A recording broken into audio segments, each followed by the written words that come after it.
Time magazine called him the unsung hero behind the internet. CNN called him a father of the internet. President Bill Clinton called him one of the great minds of the information age. He has been voted history's greatest scientist of African descent. He is Philip Emeagwali. He's coming to Trinidad and Tobago to launch the 2008 Kwame Ture lecture series on Sunday, June 8th at the JFK Auditorium, UWI St. Augustine, 5 p.m. The Emancipation Support Committee invites you to come and hear this inspirational mind address the theme, crossing new frontiers to conquer today's challenges. This lecture is one you cannot afford to miss. Admission is free, so be there on Sunday, June 8th, 5 p.m. at the JFK Auditorium, UWI St. Augustine.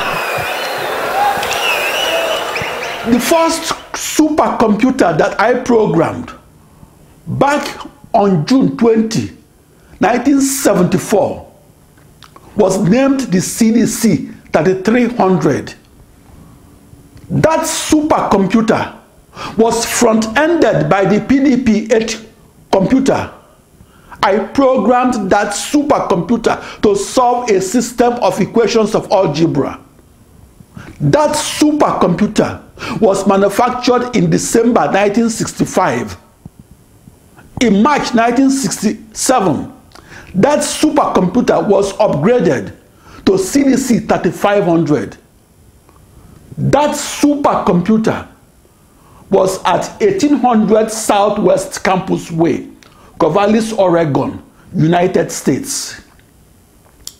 That supercomputer ran a Corvallis-grown operating system called OS3, an acronym for Oregon State Open Shop Operating System.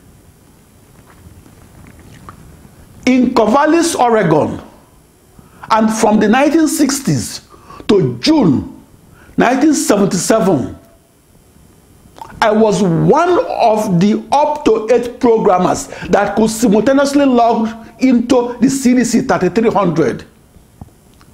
In Oregon and in 1974 and onwards, I took computer courses. I also learned about computers from a 20 half-hour videotaped series that were recorded back in October 1971. I also studied the 140-page computer manual that came along with the videotaped series. Oregon was one of the whitest states in the United States. Oregon had always attracted white separatist groups who advocated for the reinstatement of laws similar to the infamous Oregon Lash Law of 1844.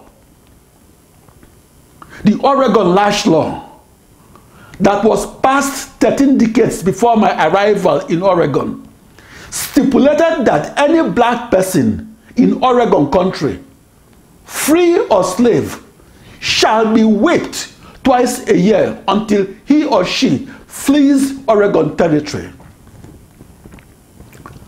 I first arrived in Oregon on Sunday, March 24, 1974. In my first year, I lived in the cities of Monmouth and Independence, Oregon. In my second year and third years, I lived in Corvallis, Oregon.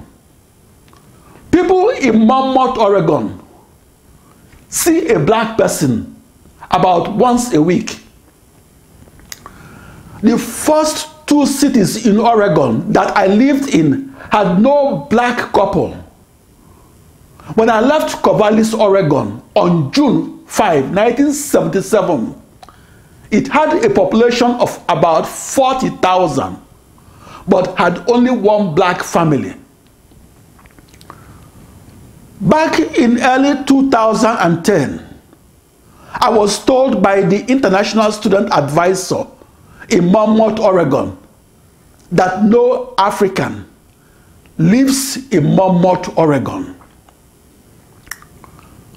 Monmouth, Oregon was the first American city that I lived in, and I was the 4th Nigerian to live in that city.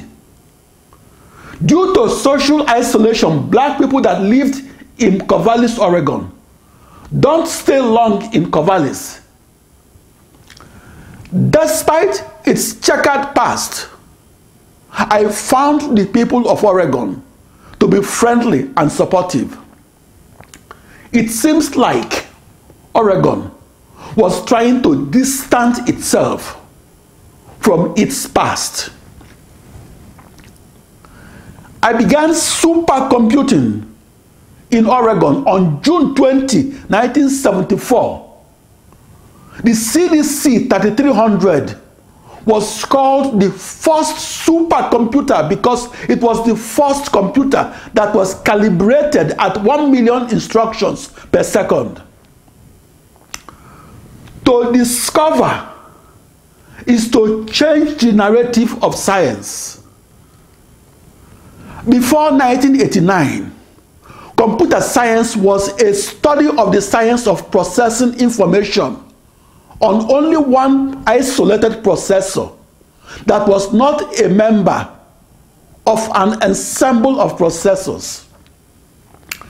After 1989, the frontier of knowledge of computer science was extended to an ensemble of processors.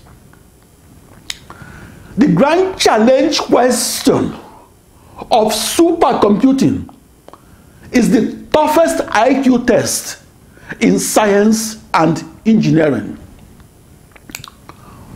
My contribution to the development of the computer is this: I changed the narrative in computer centers and in supercomputer textbooks.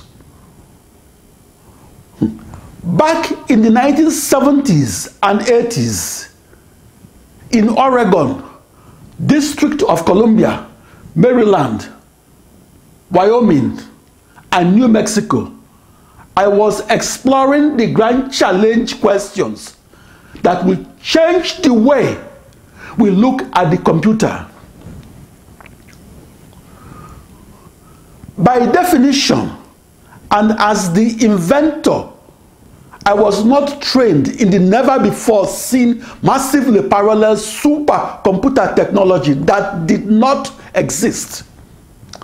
That is, I was searching for answers to grand challenge questions that could not be Googled in the 1970s. Back in June 1970, at age 15, at Christ the King College, Onitsha, Nigeria, I unknowingly began my technological journey to the unknown world of the massively parallel supercomputer that was then in the realm of science fiction. The mathematical path that I forged from my high school algebra textbook to the solution of the largest system of equations in algebra took me across a new internet that I visualized within a 16-dimensional hyperspace.